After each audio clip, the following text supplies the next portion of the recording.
Captain Dojin Kim stood at the front of the classroom, his back straight and his face calm. His black uniform was perfectly pressed, with the Earth Defense Force patch on his shoulder. Though he looked calm on the outside, inside he felt nervous. He was the first human teacher at the Galactic Coalition Academy, and he knew many alien species doubted humans belonged here. The classroom door slid open with a soft hiss. 23 alien cadets walked in and took their seats. They came from 17 different species across the galaxy. Some had 4 arms, others had scales or feathers. A few glowed slightly in different colors. All of them stared at Dojin with curious eyes. Some had more than 2 eyes, watching his every move. "Welcome to Advanced Combat Tactics," Dojin said, in a clear voice. The translator device on his collar made sure everyone understood his words. "I am Captain Dojin Kim of the Earth Defense Force, your new instructor." A tall, thin alien with blue skin and 4 blinking eyes in the back row leaned over to his neighbor. "He looks so fragile," the alien whispered. "How did humans survive without joining the coalition earlier?" The whisper wasn't quiet enough. Lieutenant Sumin Park, standing by the wall behind Dojin, heard it clearly with her hearing implant. She smiled a little but said nothing. Sumin had short black hair and sharp eyes that missed nothing. As Dojin's assistant, she was there to help, and to show these aliens that humans were not to be underestimated. "Earth joined the Galactic Coalition only 3 years ago," Dojin continued. "We may be new members, but humans bring 5,000 years of military history to this alliance. That experience will be valuable to all of you." A red-skinned alien with small horns raised a hand. "Sir, I read that humans have never fought in space before joining the coalition. What can you teach us about modern warfare?" Several other cadets nodded in agreement. Dojun had expected this question. "Cadet, what is your name?" he asked. "Vrol, sir, from the Toran system." "Well, Cadet Vrol, you are correct that humans are new to space battles, but the principles of war remain the same regardless of where you fight. Strategy, tactics, the will to survive when everything seems lost." Dojin walked around his desk and stood closer to the cadets. "Those things matter more than any weapon." The classroom was silent for a moment.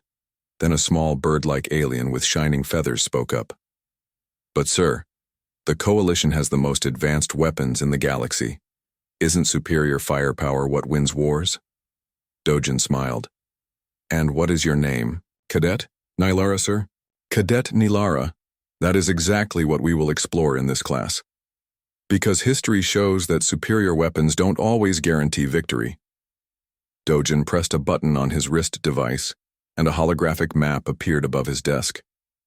"Let me tell you about a battle from Earth's history called the Battle of Thermopylae." As Dojin explained the ancient battle where a small Greek force held off a much larger Persian army, he noticed some cadets leaning forward with interest. Others still looked doubtful. The class continued for 2 more hours. When it ended, most cadets left quickly, talking among themselves. But Cadet Nilara and the blue-skinned alien from the back row stayed behind. "Captain Kim," said the blue alien, "I am Talon of Meridia. Your stories of human battles were disturbing. Humans fought other humans for most of your history?" Dojin nodded. "Yes. Only in the last 100 years did we truly begin to unite as one planet." "How strange," Talon said, all 4 eyes blinking in different patterns. "Most species in the coalition stopped internal conflicts thousands of years before they reached space." "Humans are different," Lieutenant Suman said, stepping forward. "We learn through struggle." After the cadets left, Dojun collected his teaching materials. The classroom door opened again and a large insect-like alien entered. Standing over 7 feet tall with a hard green shell and complex moving mouthparts, Director Varex was an impressive sight. As head of the academy, his opinion of Dojin mattered greatly. "Captain Kim," Varex said, his translator making his clicks and chirps into words, "I observed part of your class today." "I hope it met your expectations, Director," Dojin replied. "I have concerns." Varex's antenna twitched. "Many faculty members questioned your appointment. Humans are the newest and least technologically Advanced members of the coalition. Some wonder what you can offer our cadets. Suman tensed beside Dojin, but he remained calm. With respect, Director, Dojin said. Humans have something to teach that no other species in the coalition possesses. And what is that, Captain? How to fight against superior forces and win. How to keep fighting when all seems lost. Dojin met the director's compound eyes, without flinching. Humans survived and advanced despite our limitations. That resilience is valuable to the coalition. Director Verax was quiet for a long moment, mandibles moving slowly as he considered Dojin's words. Perhaps, he finally said. But remember, Captain, many of these cadets come from species that have been spacefaring for thousands of years. They may not easily accept lessons from humans. They don't need to accept us, Suman said suddenly. Both Dojin and Verax turned to look at her. They just need to understand us, for their own safety if nothing else. Verax's head tilted. An interesting perspective, Lieutenant Park. What do you mean by their own safety? Only that knowing how humans think and fight would be useful if we ever became enemies rather than allies, she said calmly. Though we hope that never happens. The director's antenna twitched faster. Indeed. He turned back to Dojin. I will allow your teaching methods for now, Captain, but I will be watching your class closely. After Verax left, Suman looked at Dojin. That went well. Dojin almost smiled. They think we're primitive. Good. When will you show them the war footage? Suman asked, gathering her data tablet. Next week. Let them get comfortable first. Dojin packed up his own materials. Did you secure permission to use the immersive projection chamber? Suman nodded. Yes, though the technology officer seemed confused about why we would need such high-resolution playback for historical documents. They'll understand when they see it. Dojin looked out the classroom window at the alien landscape of the Coalition's central training world. 3 moons hung in the purple sky above strange trees with blue leaves. Humans fought our way out of the mud and blood of countless battlefields to reach the stars.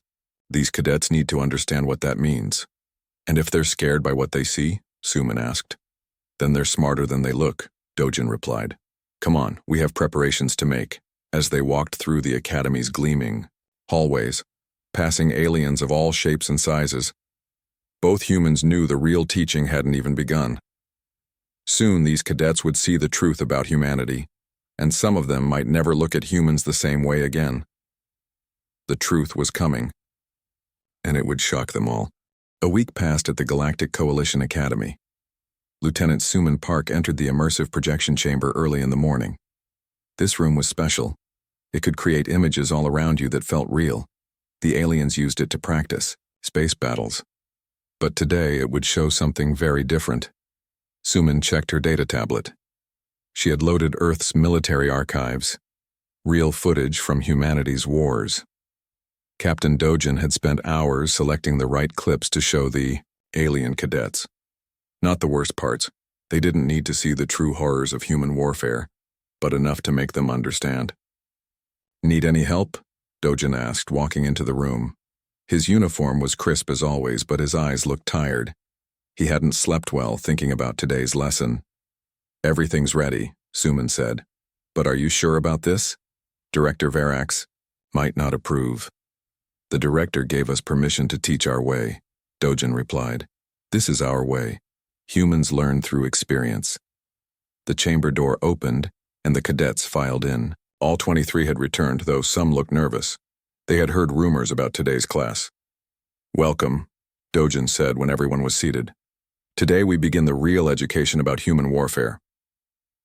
The blue-skinned cadet, Talon, raised one of his 4-fingered hands. Sir, I read about human wars in the Academy database. It said your planet had 2 world wars. Is that what we're studying? Among others, Dojin nodded. But reading is not the same as seeing. Today you will see.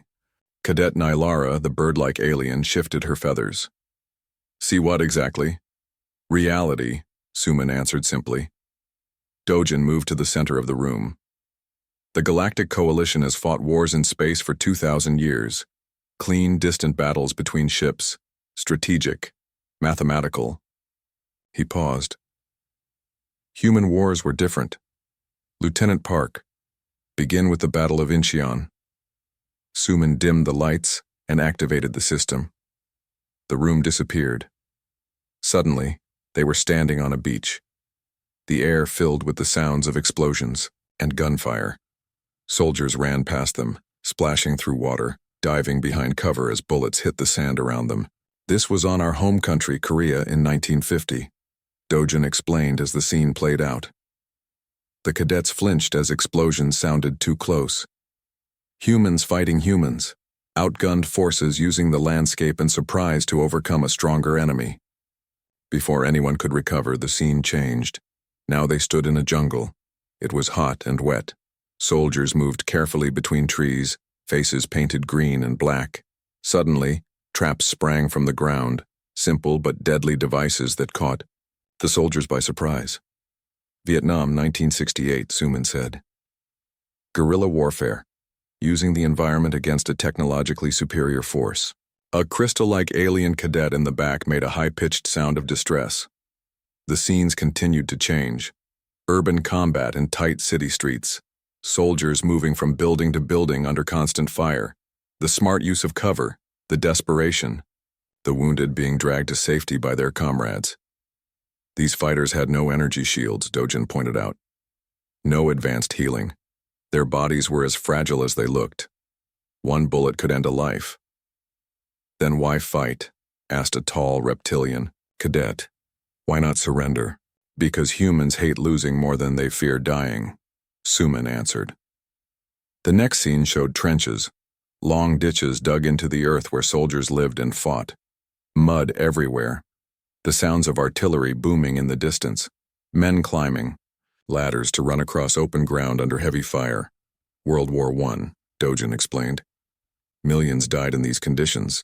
Cadet Zillith, a normally quiet being made of shifting crystal formations, suddenly stood up. Without a word, the alien walked quickly to the exit and left. 3 others followed soon after. Dojin and Suman exchanged glances but continued the lesson. More scenes played.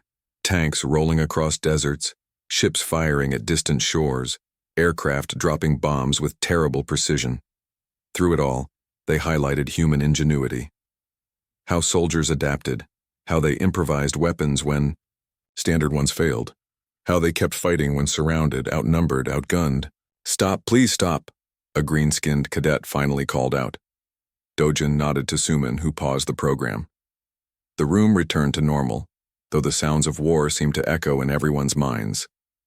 Your species, the green cadet said, struggling to find words.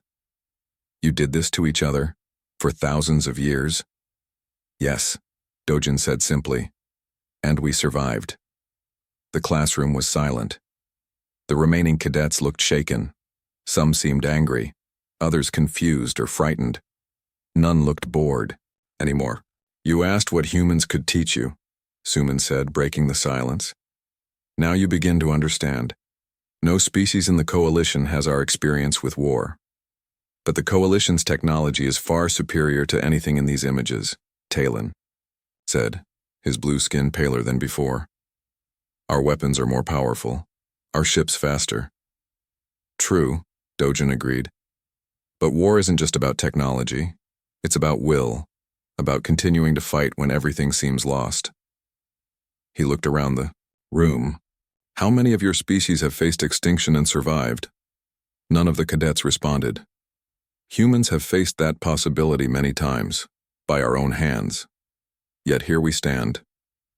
Dojin walked to the front of the room. Class dismissed for today. Think about what you've seen.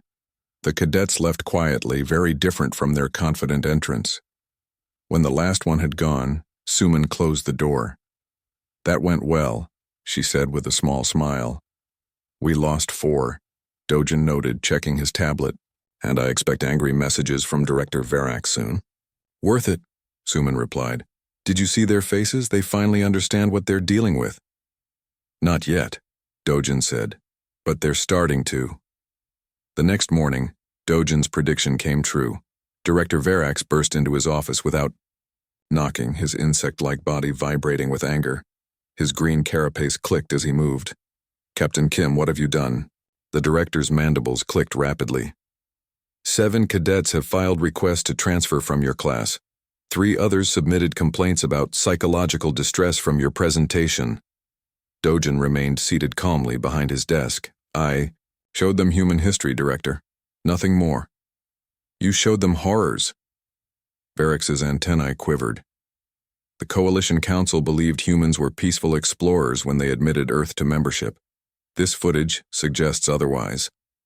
"With respect, Director," Dojin said, "the Council knew exactly what they were getting when they invited Earth to join.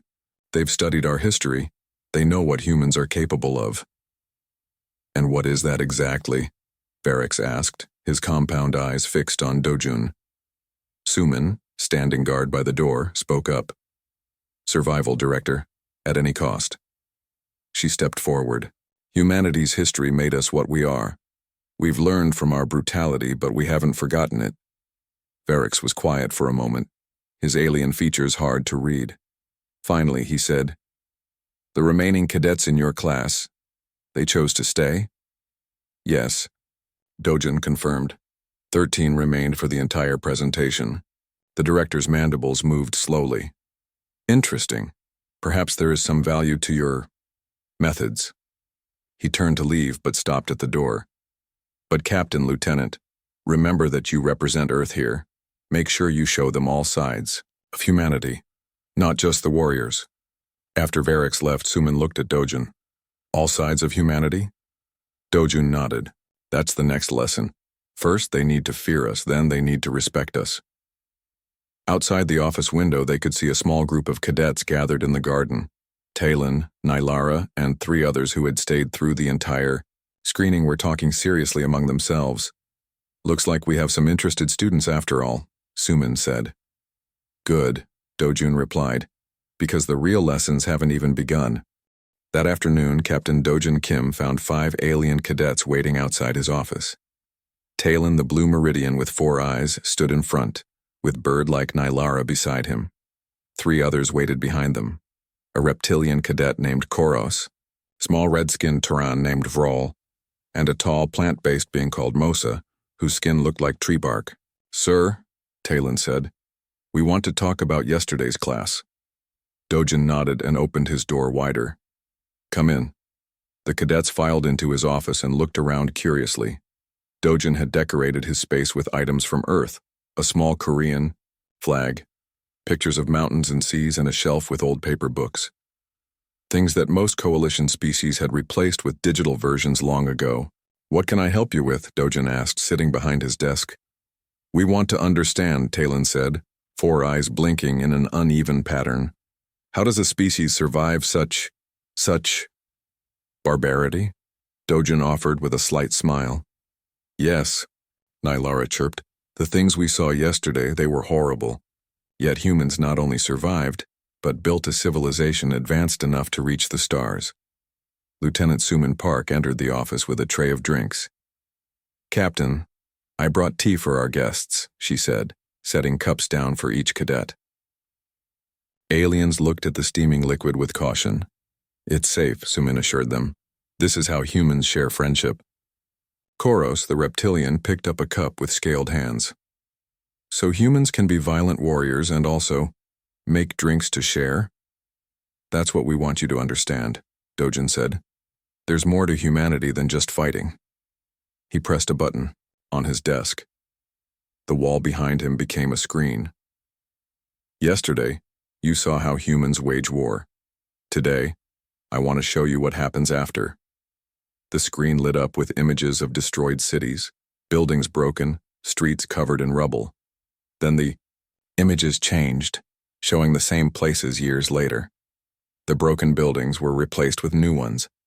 The empty streets filled with people. Gardens grew where bombs had once fallen. "Seoul, Korea, my homeland," Dojin explained. "Destroyed in war, rebuilt in peace."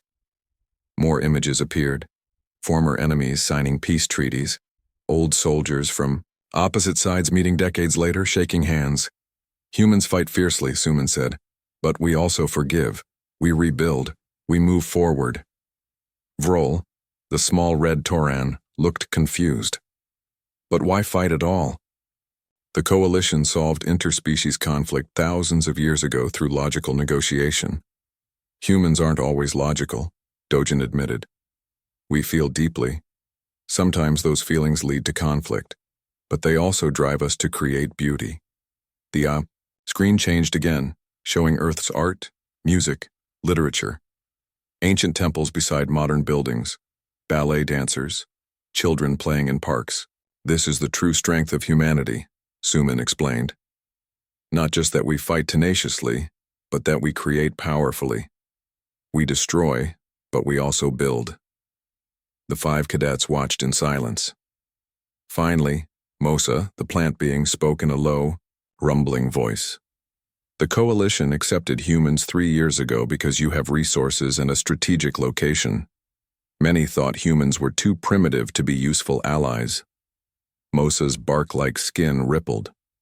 I begin to think that view was wrong. The coalition needs warriors, Koros added, yellow eyes narrowing. Most species have been at peace so long they've forgotten how to fight. Is that why you're teaching us? Nilara asked. To make us better fighters? Dojun looked at each cadet carefully before answering. I'm teaching you to understand humans, what drives us, what we're capable of, both good and bad. He stood up. Because someday that understanding might save lives, yours or ours. The cadets left an hour later, talking quietly among themselves. Suman closed the door behind them. They're starting to get it, she said. Some of them, Dojun agreed. Now comes the hard part. 2 days later, Dojun stood before his reduced class of 13 cadets. The room felt emptier without the others who had transferred out. Today, he announced, we begin practical applications. I've received approval for all of you to participate in the Academy's combat simulation exercise next week. Excited whispers filled the room. The annual combat simulation was a prestigious event where cadet teams competed against each other in mock battles. It was normally reserved for final year students. We'll be at a disadvantage, Dojin continued. The other teams have more experience. They have better scores in technical subjects. Many have natural abilities humans don't possess. Then how can we possibly compete? Asked Vrol. Dojin smiled. We'll use human tactics. For the next 5 days, Dojun and Suman trained their cadets intensively. They didn't focus on the standard coalition battle formations. Instead, they taught guerrilla warfare, ambush techniques, and psychological tactics. They showed the cadets how to use terrain advantages, how to appear weaker than they were, and how to make enemies make mistakes. Some academy instructors watched these unusual training sessions with disapproval, others with curiosity. You're teaching them to fight dirty, one weapons instructor complained to Director Verax. I'm teaching them to survive, Dojin corrected when Verax brought up the complaint. Isn't that the point? The night before the simulation, Dojun gathered his team. Tomorrow you'll face cadets with more combat experience. They'll use standard coalition tactics, formations you all know well. He looked at each of them. That's their weakness. They're predictable. What's our strategy, sir? Talon asked. Be unpredictable, Suman answered. Do what they don't expect. Think like humans. The simulation arena was massive, a computerized environment that could become any battlefield. For this exercise, it had been programmed as a mixed terrain with forests, hills, and a small urban area. 8 teams of cadets prepared at different entry points. Each team had specialized combat suits that registered hits and could disable parts of the body to simulate injuries.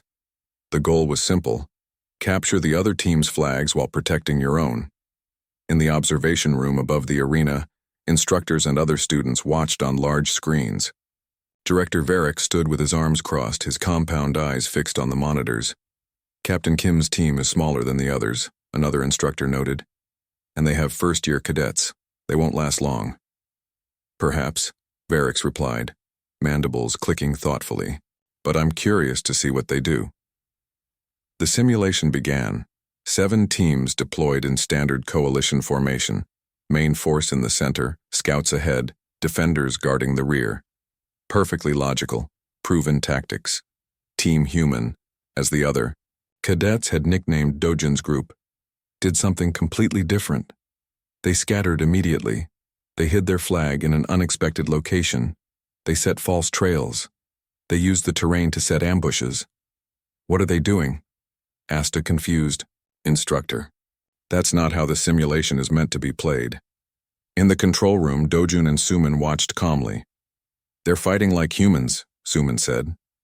Within the first hour, Team Human had eliminated 2 opposing teams without losing a single member. They didn't engage in direct combat. They set traps. They used surprise attacks. They retreated when outnumbered, only to circle back and strike from behind. "Fascinating," Director Verak said as he watched Talon's team take down cadets twice their size through clever strategy rather than force. "They're using primitive methods, yet they're winning." By the end of the second hour, only 3 teams remained. Team Human had lost 2 members but had collected 4 flags. The other teams began to adjust their tactics, becoming more cautious, less predictable. "Now comes the real test," Dojin said to Suman. "They've adapted. Will our cadets?" The BM answer came soon enough. Instead of continuing their guerrilla tactics, Team Human suddenly formed a perfect coalition standard formation and marched directly toward the nearest enemy. "What are they doing?" Suman gasped. "That's exactly what we told them not to do." Dojun smiled. "Watch." The opposing team, seeing the standard approach, prepared for a standard defense. But just as they engaged, Team Human's formation collapsed into chaos. It had been a trick. While the enemy focused on the fake direct assault, Nilara flew high above and dropped behind their lines, capturing their flag. In the observation room, the instructors were silent. "Is that allowed?" someone finally asked. "There's no rule against deception," Director Verax replied. "Only against direct rule violations." When the final scores were tallied, Team Human had won decisively. They had fewer combat points but more strategic victories. They had played a different game than the others, and it had worked. The academy buzzed with talk of the simulation results. Team Human's victory had shocked everyone. In the dining hall, other cadets pointed and whispered when Dojin's students entered. Some looked impressed. Others seemed worried. Talon sat with his team, his blue skin flushed with pride. "Did you see their faces when Nilara grabbed that last flag? They never saw her coming." "It was a good plan," Nilara chirped, her feathers puffed up. "Using their expectations against them." Koros, the reptilian cadet, nodded. "They expected us to keep using the same tactics. Changing suddenly confused them." Captain Dojin and Lieutenant Suman entered the hall. Conversations stopped as they walked to the table where their cadets sat. "Congratulations," Dojin said simply. "You applied what you learned." "We thought like humans," Vrol said, his small red face serious. "It was uncomfortable, but effective." Suman smiled. "That's the point. Effective tactics aren't always comfortable." As they talked, Director Verax approached their table. The tall insectoid moved with purpose, his green carapace gleaming under the lights. The cadets quickly stood at attention. "At ease," Verax said. "Captain Kim, Lieutenant Park. The faculty has been discussing yesterday's simulation." "I hope. We didn't break any rules, Director," Dojin said calmly. "No rules were broken." Verax's mandibles clicked thoughtfully, though some instructors feel the spirit of the exercise was compromised. "By our victory?" Suman asked, her voice neutral. "By your methods." Verax's compound eyes shifted to the cadets. "However, I reminded them that in real combat there are no rules about fairness, only survival matters." He paused. "The Coalition High Command has taken note of your team's performance." That was unexpected. Dojin tried not to show his surprise. "High Command monitors cadet exercises?" "They monitor everything involving humans," Verax said, "especially military training." After the director left, The cadets looked at each other, with wide eyes. High Command noticed us? Mosa rumbled, bark-like skin rippling with excitement. What does that mean? Talon asked Dojin. It means our lessons are working, Dojin replied. But we're not finished yet. A week later, Dojin received a message from Earth. The Coalition had requested more human instructors for other training facilities. His and Suman's work had impressed the right people. They're afraid of us, Suman said when Dojin showed her the message in his office. Good, Dojin replied. Fear can lead to respect, and respect to alliance. A soft knock on the door interrupted them. Talon entered looking troubled. Captain, may I speak with you? The blue alien asked. Of course. What's on your mind? Talon's 4 eyes blinked nervously. The other cadets are talking. Some say the Coalition didn't invite Earth to join because of resources or location. Oh? Dojin raised an eyebrow. Why? Did they invite us then? Because they're afraid of what humans might become if left alone. Talon's voice dropped lower. They say the Council saw your war footage and decided it was safer to make humans allies than potential enemies. Dojin and Suman exchanged glances. This wasn't surprising, but hearing it spoken openly was interesting. And what do you think, Cadet? Suman asked. I think... Talon hesitated. I think if humans fight with such determination against superior forces, what happens if the Coalition ever betrays Earth? The question hung in the air. Suman's expression remained neutral, but her eyes hardened slightly. Let's hope no one ever has reason to find out, she said finally. That evening, Director Verax called an emergency faculty meeting. Word about the human war footage had spread throughout the academy. Some students were frightened. Others were fascinated. All were talking. The Coalition Council should be informed about the true nature of our newest members, argued the weapons systems instructor, a tall, thin alien with silver skin. And tell them what? Verax responded, mandibles clicking thoughtfully. That humans are dangerous, they already know. That's precisely why Earth was invited to join. But these teaching methods, another instructor began, are effective, Verax finished. Captain Kim's cadets achieved the highest simulation scores of any first-year team in Academy history. Their final exams in strategy and tactics show remarkable improvement. At what cost? The silver instructor asked. They're learning to think like humans, to fight like humans. Yes, Verax agreed. And isn't that exactly what we need?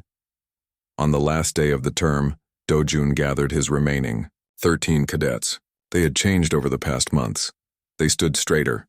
They watched more carefully. They thought more deeply. You have learned much, Dojun told them. Not just about human warfare, but about human nature. We understand now, Nilara said, her feathers lying smooth and calm. Humans don't fight because you love violence. You fight because you refuse to give up. Precisely, Suman nodded. Determination is our greatest weapon. And our greatest gift to the Coalition, Dojun added. Many species here have forgotten what it means to struggle for survival. Humans never forgot. Talon stepped forward. Sir, what happens now? Will you continue teaching next term? I will, Dojun confirmed. But not here. The Coalition has requested human instructors at 6 other training facilities. Lieutenant Park and I will help set up new programs. The cadets looked at each other with surprise and, Dojun noted, a touch of pride. Their unusual class had started something bigger. Your new instructor will arrive next week, Suman explained. Captain Minji, Han from the Earth Defense Force. She has even more combat experience than Captain Kim. Will she show us more war footage? Vrol asked, looking both nervous and eager. Perhaps, Dojun said with a small smile. But she'll also teach you about cooperation, innovation, and peace. All aspects of human nature. After the cadets left, Dojun and Suman walked through the academy gardens one last time. The alien plants with blue and purple leaves swayed in the breeze. The 3 moons were rising in the lavender sky.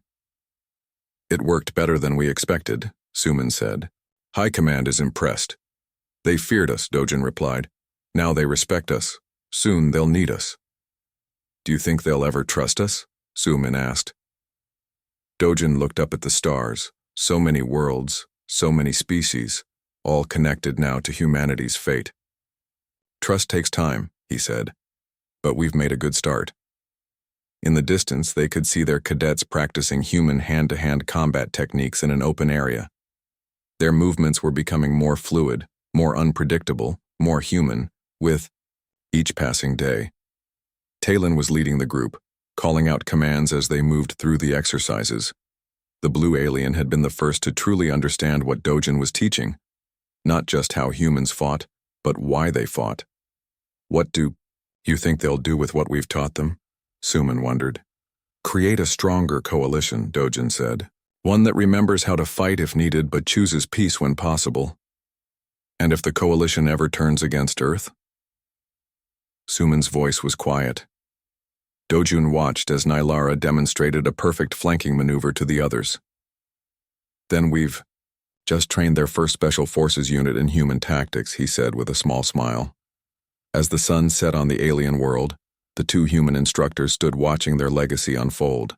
They had come to teach alien cadets about human warfare, but they had given them something more valuable, an understanding of humanity's greatest strength.